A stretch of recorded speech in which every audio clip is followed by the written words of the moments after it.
Buenos días, buenas tardes, buenas noches, bienvenidos a otro episodio de Siguiendo sus Pasos. Hoy me acompaña mi amada esposa de nuevo. Victoria, ¿cómo estás? Muy bien, buenos días a todos, ¿cómo estáis? Hacía ya 2 programas que no estaba con nosotros, pero por fin has podido volver. Sí, estaba muy ocupada. Siempre tan ocupada. Y hoy tenemos una sorpresa y es que nos acompaña una visita y es Susana Rueda, Jennifer Susana Rueda, ¿no? Déjalo en Susana. Susanita. Susana. Mi amada hermana que nos está aquí. Qué malo que eres. No, yo no soy malo, yo soy muy bueno cuando puedo. Ya. Nos está visitando y hoy vamos a comentar algo muy interesante. Si os acordáis, en los programas anteriores estuvimos hablando sobre el plan de salvación y lo dividimos en 3 grandes partes. La última de ellas hablaba concretamente de la llegada, la vida, la muerte y la resurrección de Jesús y todo aquello que hizo por nosotros. Como cuando llegó, enseñó un nuevo camino a los que no tenían otra opción y que después de resucitar abrió la puerta para que nosotros podamos vivir eternamente con Él. Pero hoy vamos a responder varias preguntas y es, ¿qué fue lo que pasó después? ¿Qué fue lo que hicieron sus discípulos? ¿Y qué pasó con los demás creyentes? ¿Cómo hemos llegado a ser lo que hoy se conoce como la Iglesia cristiana?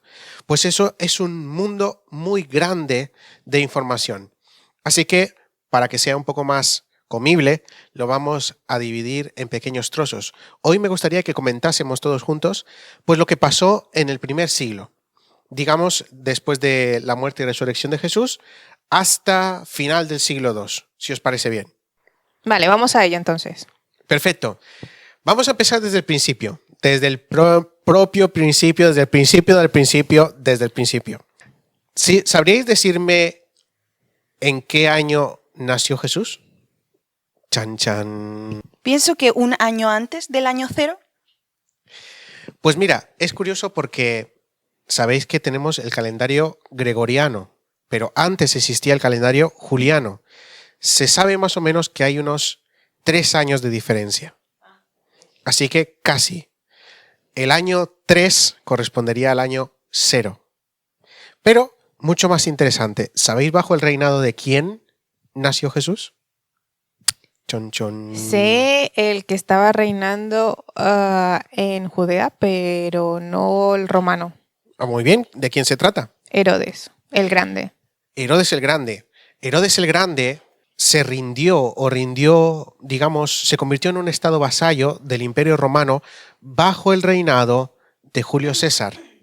Pero Jesús nació bajo el reinado de su sucesor, Augusto César, que sabemos que reinó entre el año 14, menos 14, digamos, y el año 27 después de Cristo. Así que estamos viendo que fue en un periodo muy importante de la historia que nació Jesús.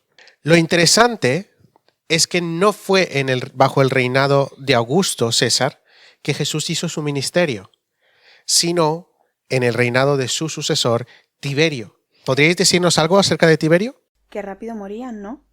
Bueno, en el caso de Augusto, él comenzó a reinar después de muchísimos años y reinó muy poco en comparación con el tiempo que le tardó en llegar.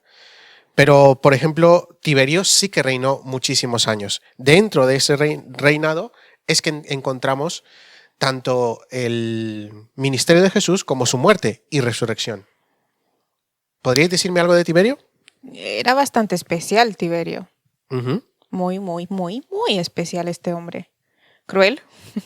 Muy cruel. Creo que las mayores crueldades empezaron con Tiberio y luego con sus sucesores. ¿Qué hizo? Pues le gustaba torturar muchísimo a la gente. Sí, era muy cruel. Sí. Y disfrutaba muchísimo con sangre, muerte, violencia. Sobre todo en el Coliseo con los gladiadores. Los esclavos, o sea, era bastante complicado este hombre. No me hubiese gustado vivir esa época. Cierto, no solamente eso, sino que tenía una lista negra de todos aquellos que consideraba sus enemigos y los tenía amenazados, o bien les expropiaba sus propiedades, o bien los mandaba a matar. O sea, que era un mafioso. Era un mafioso total. Creo que era el rey de los mafiosos. Más lo interesante es que mientras que Roma estaba viviendo un periodo de terror y un periodo de decadencia, porque este hombre también le gustaba acostarse con niños y al final de su vida decidió irse a vivir a una isla, dejar Roma y hizo todos sus desastres en aquella isla. Mientras todo eso estaba pasando, resulta que Jesús estaba caminando sobre esta tierra explicando un mensaje nuevo. Un mensaje totalmente diferente a la figura de autoridad. Ahora bien, me gustaría preguntaros, ¿pensáis que Jesús era lo que estaban esperando los judíos? No. ¿Qué pensáis que estaban esperando? Bueno, realmente lo cuenta la Biblia. La Biblia dice de que el pueblo de Israel estaba esperando un rey que viniera con su ejército para liberarlos.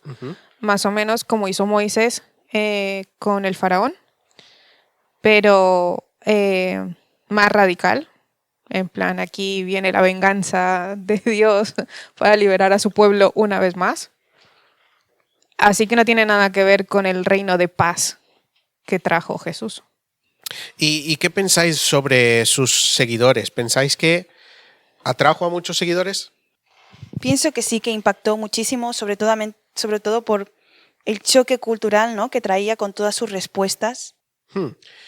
Pero como podemos ver, era más la gente que estaba en contra.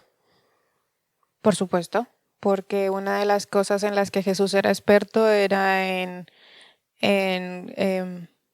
confrontar a la gente. Así que les confrontó culturalmente y no tenía nada que ver con la lógica que había en su cabeza. Vino con paz, amor, perdón, y ellos estaban esperando violencia, venganza, muerte y armas. Exacto.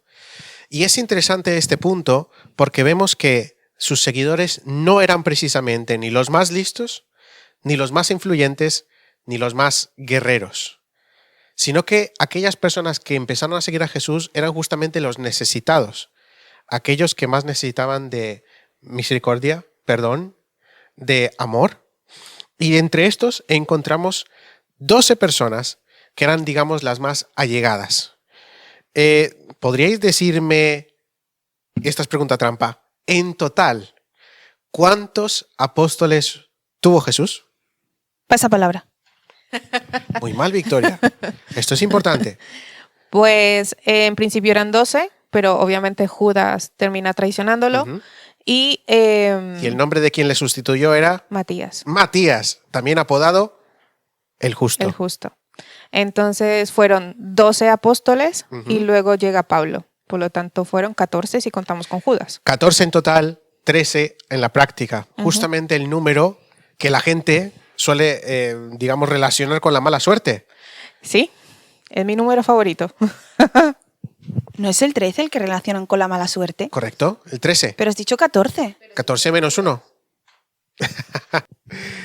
Pues sí, estas 13 personas se encargarían después de expandir todo el mensaje de Jesús a lo largo de todo el mundo. ¿Qué podríais decirme sobre estas personas? ¿Que no eran perfectas?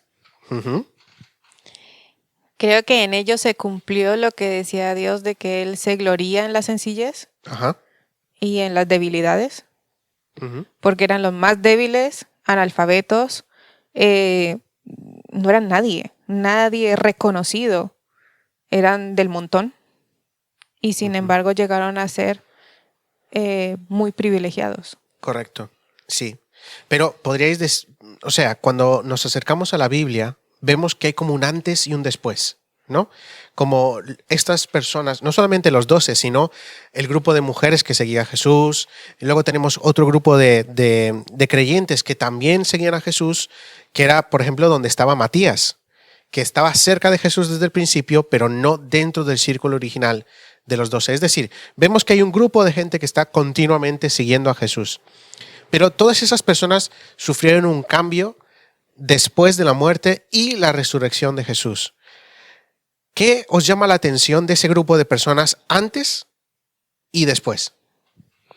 Bueno, Ahora lo último que he vuelto a leer ha sido el Evangelio de Marcos y todo el rato me daba la sensación de que aunque Jesús les explicaba las cosas, ellos no lo terminaban de entender. Entonces yo creo que la gran diferencia ahí es que recibieron al Espíritu Santo y todo lo que sabían como que fue realmente comprendido. Y eso evidentemente transforma vidas.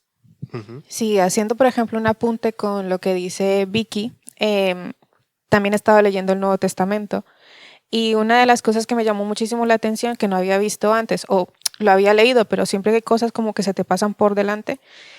Cuando Él resucita, Él se le presenta a sus discípulos 3 veces.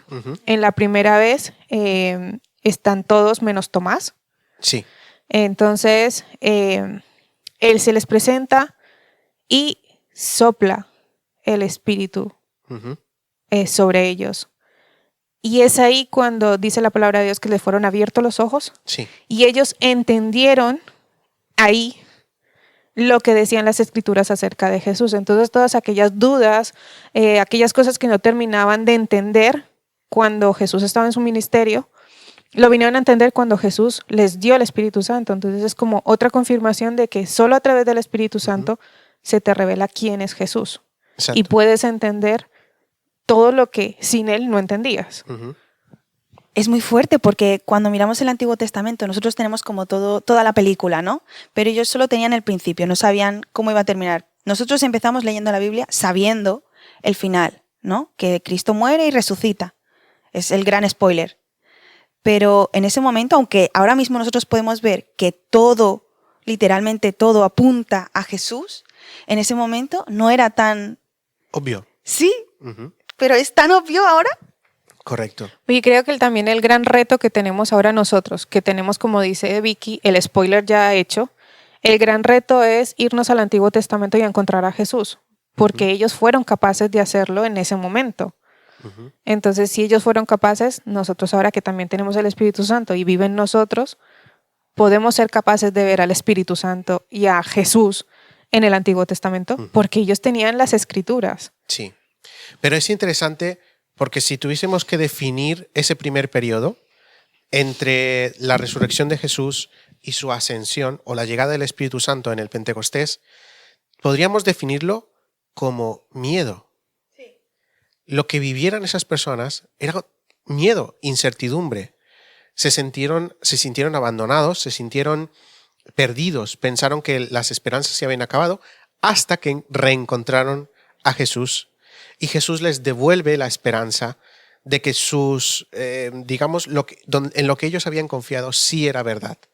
Así que es interesante ver la humanidad de los seguidores de Jesús. No eran superhéroes, no eran personas que a la primera entendían las cosas, sino que tuvieron que hacer un camino. Incluso en la palabra que dijiste de cuando Jesús sopla, la palabra que se utiliza allí se refiere a la actitud que debían tomar ellos, es decir, la acción la tenían que tomar ellos. El original dice, reciban el Espíritu Santo.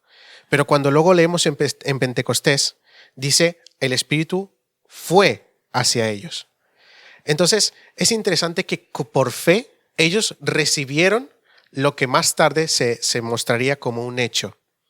Y esa piedra fundamental, la llegada del Espíritu Santo, es el inicio de lo que se conoce como la era de la Iglesia. Así que podemos definirla como el inicio de algo sobrenatural en gente totalmente natural.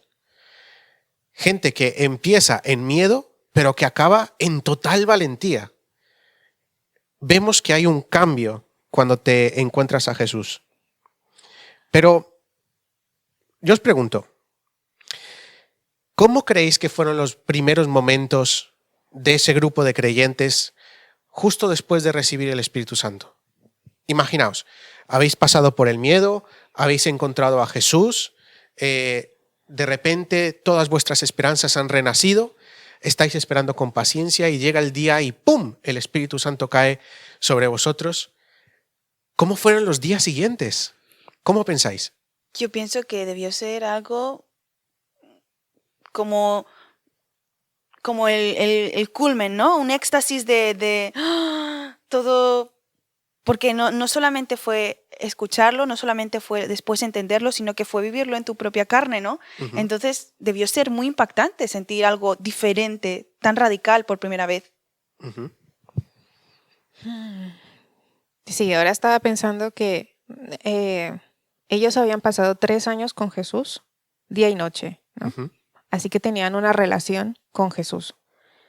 Cuando Jesús muere, se sienten abandonados, como dices tú, con miedo porque se esconden. Sí. Luego Él se les presenta, les reaviva las esperanzas, les da el Espíritu Santo, uh-huh. que luego más adelante en el Pentecostés se manifiesta, como dices tú. Y creo que es como se intensifica esa relación que tuvieron, uh-huh. porque ahora es más evidente, ahora es más real, exacto. Uh-huh. Está afuera, está dentro. Exacto. Entonces es como nos podemos sentir nosotros, cómo nos sentimos nosotros ahora cuando experimentamos a Jesús, esa euforia, ese entusiasmo, ese asombro, porque estás experimentando algo sobrenatural que parece surrealista, pero que es real, que lo puedes hasta oler, tocar. Uh-huh. Yo creo que fue un momento, una temporada de como cuando un niño tiene un juguete nuevo. Ah, sí, es verdad. Que lo disfruta y se le ve esa carita, le brilla. Y yo creo que eran niños con algo nuevo, con algo espectacular, ¿no? Uh-huh. Y que con ganas de compartirlo, con ganas de que se contagie más gente, ¿no? Uh-huh. Pues lo que acabas de decir es muy importante, porque a lo largo de toda la historia de la iglesia, recordemos para nuestros oyentes de que el término iglesia no se refiere al local, no se refiere al lugar, sino a la agrupación de personas. La comunidad cristiana es la iglesia. Cada persona forma parte de la iglesia, no el local. Pues lo que va a, digamos, marcar la historia de la iglesia son 2 caminos.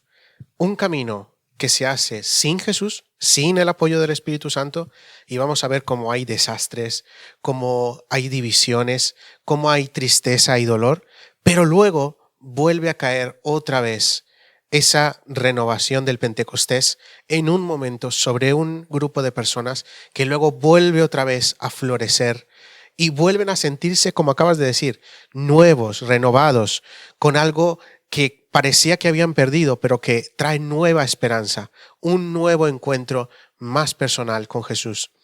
Toda la historia de la iglesia, estos últimos 2000 años, lo podemos resumir en esas 2 etapas.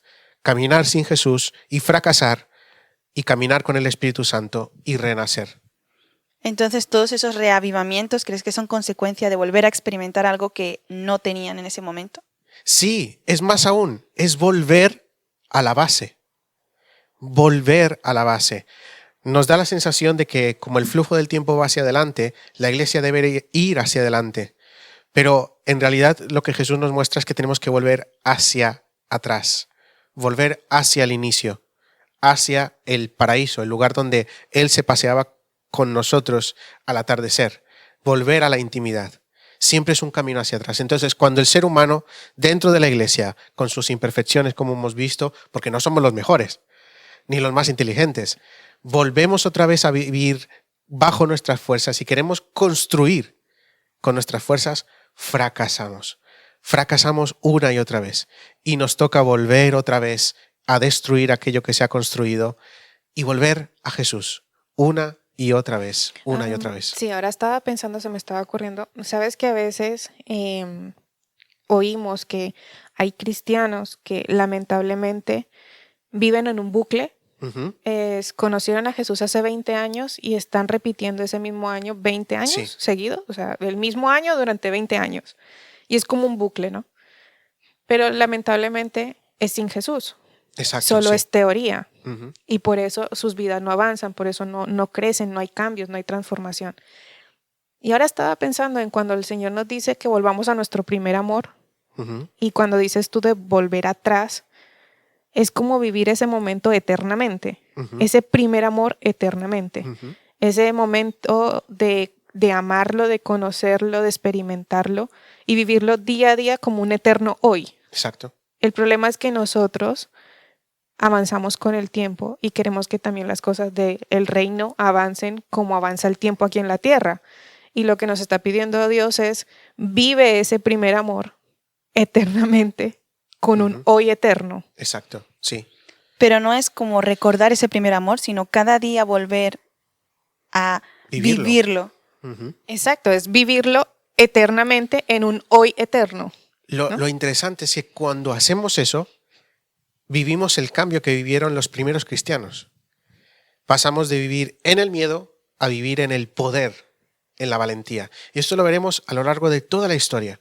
Por eso es tan importante que antes de empezar a estudiar qué es ser cristiano, cómo vivir esta vida, recordemos cómo hemos llegado aquí. ¿Qué ha pasado a lo largo de estos 2000 años que nos ha traído hasta este lugar y este momento? Porque estudiando el pasado evitaremos caer en esos errores que cometieron ellos. No solamente los de la primera, digamos, la primera camada, ¿no? la primera hornada, sino durante toda la historia. ¿Qué errores podemos evitar? Las lecciones de la historia tienen que ser presentes en la iglesia de hoy. Así evitaremos caer otra vez en una vida sin Jesús. Creo que uno de los errores que podríamos aprender del pasado es nunca hagas nada sin el Espíritu Santo. Es busca al Espíritu Santo siempre para todo y nunca vas a cometer ese error. Correcto, sí. Porque nunca vas a hacer las cosas por tus fuerzas ni a tu manera, sino como Jesús quiere y como el Padre quiere, porque el Espíritu Santo te comunica lo que hay en el corazón de ellos. Y creo que si hemos cometido esos errores durante todos estos 2000 años, es precisamente porque nos hemos confiado tanto que hemos querido hacer las cosas por nuestras fuerzas y por eso hemos caído como en esa decadencia. Exacto, sí. Y la única manera de no cometer esos errores que cometieron nuestros antepasados es aférrate al Espíritu Santo. Que eso fue lo que hicieron los discípulos, que luego se convirtieron en apóstoles. Siempre vivían sujetos a la voluntad del Espíritu. Y hay una de las cosas que me gusta mucho, que cuando lees la historia de Pablo, Pablo siempre le decía que el Espíritu Santo les daba el espíritu de valentía para predicar. Los hacía valientes, pero porque cada día estaban con él. Más aún, hay un texto específico que cuando ellos preguntan a Jesús, pero cuando vayamos al mundo, ¿qué vamos a decirles? Y Jesús les dice, no os preocupéis, el Espíritu os pondrá las palabras que tenéis que decir. Es que hay que entender de que la vida cristiana es una vida de dependencia, no de independencia. Dependemos totalmente del Espíritu. Pero ahora bien, hemos visto la parte, digamos, de los discípulos, pero ¿cómo pensáis que el mundo respondió? Porque cuando el Espíritu se manifiesta, también se manifiesta el mundo. ¿Qué pensáis que pasó cuando todo esto empezó? Chan, chan, ¿cuál de las dos? Creo que como cuando llegó Jesús, ¿no? Hubo como mucha separación. O sea, claramente se veía una línea entre los que sí estaban y los que no estaban a favor. Entonces pienso que de igual manera como hoy en día podemos ver, todo es como muy radical, ¿no? Exacto, si estás en Jesús, tienes una serie de pensamientos, pero si no estás en Jesús, entonces son totalmente lo contrario. Y eso crea mucha lucha, ¿no? Sí, sí. Correcto. Vamos a ver que esto es lo que va a definir totalmente toda la historia de la Iglesia. Cada vez que el Espíritu Santo hace algo, hay lucha. Yo lo resumiría como incomodidad. Dios es experto en incomodar a las personas. Exacto. Siempre que hay una manifestación del Espíritu Santo, siempre que hay vidas transformadas por el Espíritu Santo, los que están alrededor se incomodan. Porque no entra en su lógica, porque va en contra de sus pensamientos, entonces incomoda. Incomoda, violenta y confronta. Sí. Siempre. Y lo que vamos a ver es que siempre hay una respuesta de intentar erradicar ese cambio. Porque es como personas que han vivido durante demasiado tiempo en la oscuridad y de repente, ¡pum!, les enciende la luz. Se quedan ciegos, se duelen, o sea, hay rechazo. Por lo tanto, lo que vemos es que cuando viene el Pentecostés también empieza la persecución y la muerte. Y eso es interesante porque nos da una clave. Cada vez que Dios hace algo nuevo en la iglesia, tenemos que esperar persecución. Además también porque si tomamos la imagen de la luz, cuando hay penumbra o cuando hay oscuridad, tú no ves nada diferente. Solo cuando se enciende la luz es que tú ves lo que hay mal. Defectos, suciedad, basura. Por ejemplo, en tu casa, tú enciendes la luz y ves que las cosas no están en su sitio, que hay polvo, que hay tal. Entonces, la luz deja ver lo que está mal, la caquita, y Dios es luz. Entonces, cuando su iglesia refleja su luz, deja ver lo que hay en el mundo, que está mal. Y entonces a la gente no le gusta que le digan lo que está mal. No.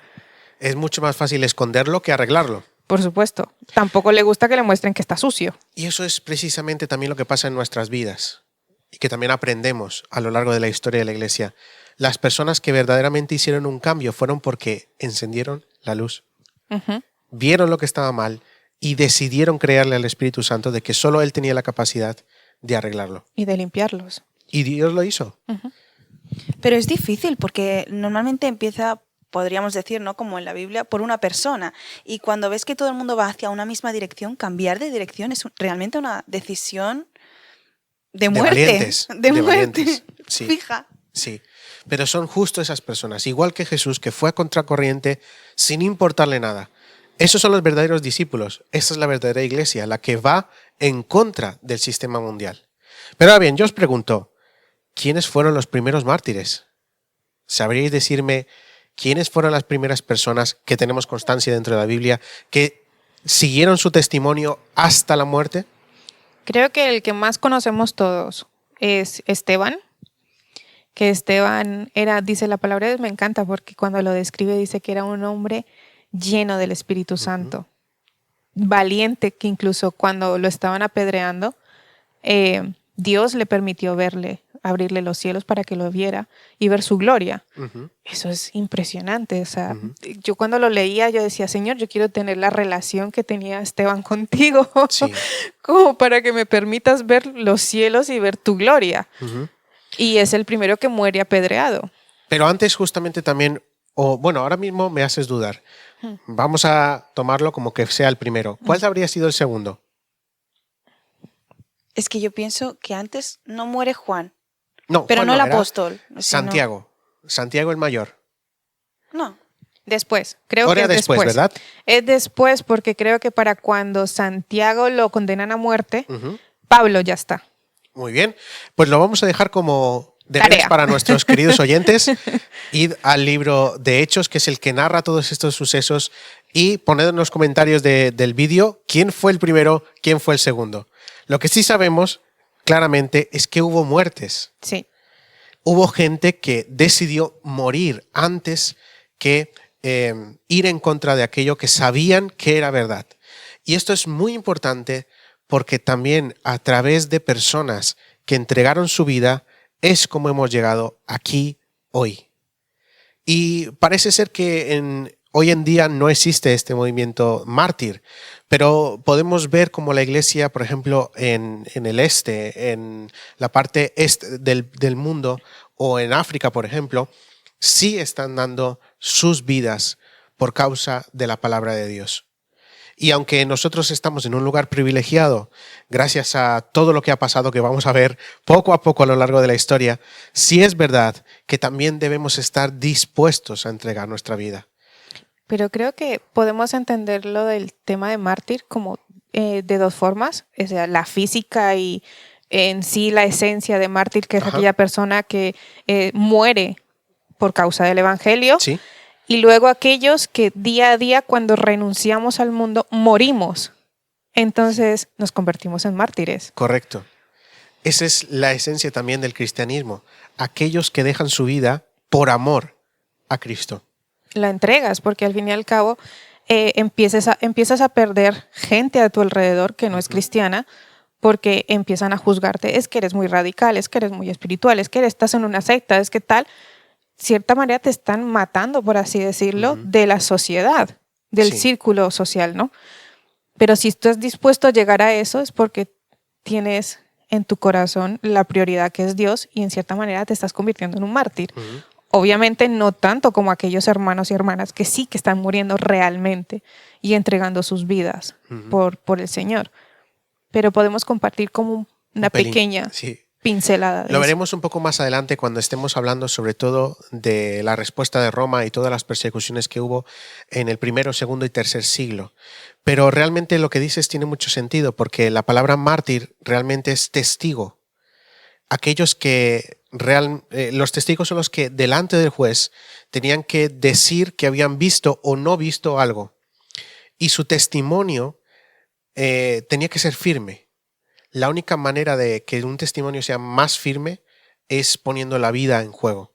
Entonces, cualquier persona que verdaderamente quiera ser seguidor de Cristo, tiene que ser testigo fiel. Es decir, tiene que entregar su vida, más o menos. Puede que sea físicamente o puede que sea tu vida financiera o tu vida emocional o tu vida sentimental, lo que sea. Pero tienes que estar dispuesto a entregar tu vida por tu testimonio. Eso es lo que va a marcar a todos los cristianos de toda la historia.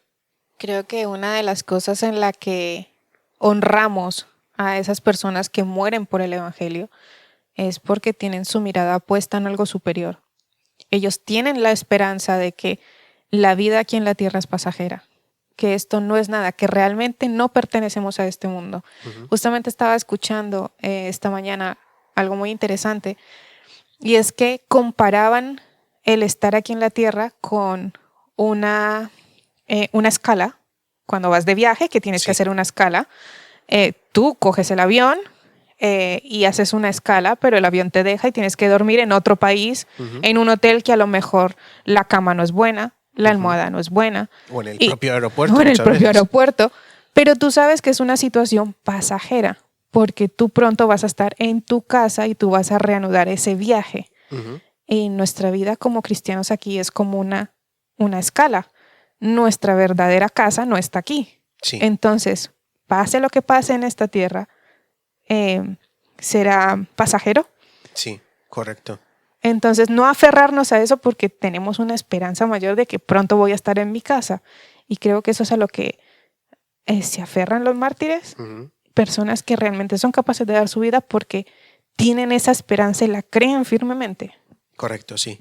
Creo que en verdad es la esperanza lo que nos hace seguir luchando, ¿no?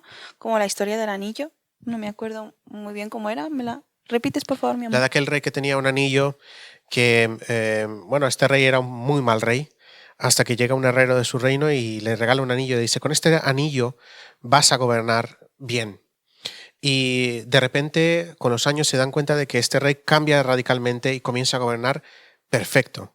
Y en el momento en que va a morir, le dice a su hijo, mira, te voy a entregar este anillo para que con este anillo puedas reinar bien. Y el hijo estaba muy, muy ansioso de saber qué era lo que pasaba con aquel anillo.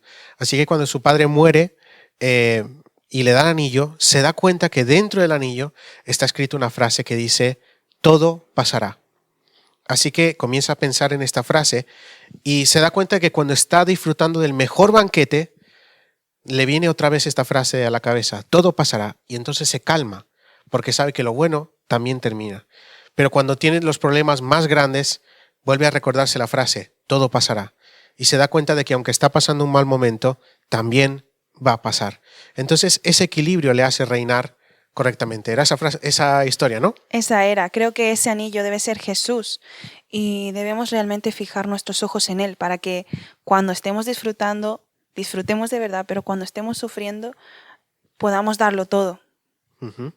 Y es muy interesante la reacción que pasa, porque si bien el mundo ha respondido a lo que estaba pasando con los creyentes, no pasó lo que ellos esperaban. Lo que pasó fue que el evangelio comenzó a expandirse de una manera que no habría sido posible sin la persecución. Y es que a los humanos nos gusta reunirnos, pero a Dios le gusta dispersarnos. Era necesario que todas estas personas salieran de Jerusalén, que era, digamos, la madre, la sede. Y a partir de que ellos huyeron, empezaron a esparcir el evangelio por todos lados. Yo os pregunto, ¿en qué dirección fue el evangelio? Chan, chan, chan. Pregunta del millón. No, esa no me la sé. Pues es interesante que fue por todos lados. Sí. ¿Sabes que me estaba acordando de que en la naturaleza tenemos un ejemplo de eso? ¿Cuál? Sobre todo con las plantas y con las abejas, por ejemplo, que cogen el polen de una y la esparcen. Correcto, Y gracias a las abejas, pues hay un montón de flores y se riegan por todas partes. Pájaros también que cogen las semillas de las flores o de los árboles, se las llevan a otro lado, las sueltan y florecen. Y creo que es muy bonito ver que en la misma creación de Dios se puede ver el plan que Él tenía. Y que, como tú dices, que era necesario que se esparcieran, como se poliniza los campos gracias a los animales. Y es interesante ver por dónde fue, porque lo más cercano era, digamos, la zona de Siria, la actual Irak, Irán hoy en día.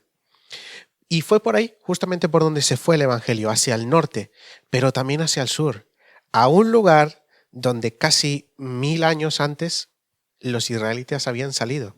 Egipto. La comunidad en Egipto, en Alejandría, fue una de las más grandes en los primeros siglos. Qué hermosa, no diré ironía, pero qué hermosa lección. Pero sabes que es incluso mucho antes, porque Dios rescata a su pueblo Israel del dominio de Egipto, pero es que luego Jesús se va a vivir un año Exacto. a Egipto. Exacto. Y entonces es como que Dios en su misericordia siempre nos da oportunidades para volver a Él. Y no castigó a Egipto para siempre, ni lo apartó de sí para siempre, sino que a lo largo de los años y de los siglos les dio oportunidades de volver a Él. Sí. Tanto así que Él mismo fue allí. Y no solamente Él, sino los creyentes, sus seguidores, aquellos que tenían la responsabilidad de predicar el Evangelio, fueron a estas zonas. Incluso la comunidad, digamos las 3 grandes comunidades que hubo en el primer siglo fueron Alejandría, Roma y Jerusalén. Y es interesante, pero mucho más interesante es lo que pasó en la región del norte, en Siria, en, digamos, la región de Antioquía. Allí es donde empieza a haber los primeros creyentes gentiles. Porque hasta ahora hemos estado hablando del pueblo judío, era exclusivamente judíos. De muchos lugares, pero judíos. Aquí es donde empieza a pasar que los gentiles comienzan a creer y comienzan a integrarse en la comunidad y aparece la figura de uno de los grandes perseguidores de la iglesia y uno de los grandes apóstoles de Jesús. Pablo. Que incluso es impactante porque cuando estábamos hablando del primer mártir que hemos mencionado, Esteban, Pablo estaba ahí, Pablo estuvo de acuerdo, Pablo dio el visto bueno para que apedrearan a Esteban. Y cuando él conoce a Jesús, que Jesús se le presenta, luego ahí en Hechos podemos ver cómo él a una de las iglesias le dice: yo fui perseguidor de la iglesia, yo estuve ahí cuando apedreamos a Esteban. Por causa del camino. Y es muy impactante cómo eso marcó su vida, de lo que era antes y de lo que era en ese momento. Él tenía muy claro de dónde lo había sacado Jesús. Sí, y no solamente eso, vemos que a partir de su conversión, no solamente Pablo, sino también su grupo, digamos, su grupito ministerial, aquellos, sus compis, se encargaron de llevar el Evangelio a la parte más extensa del Imperio Romano, a todo el occidente. Y se lo debemos, en parte, a esa persona que en un principio era el enemigo de Dios. Entonces, hoy lo tenemos que dejar en este punto porque ha sido intenso y vamos a continuar con uno de los grandes eventos de este primer siglo, conocido como el Concilio de Jerusalén, el momento en el que oficialmente nosotros los gentiles entramos a formar parte de la gran familia de Dios. Así que esto es lo que vamos a ver en el próximo programa de Siguiendo sus Pasos. Muchísimas gracias por escuchar y volveremos a tener como invitada a Susana. Susana, ¿estás invitada a volver? Gracias, yo encantada. Gracias por haber venido. Así que nos vemos en el próximo programa y que Dios os guarde a todos.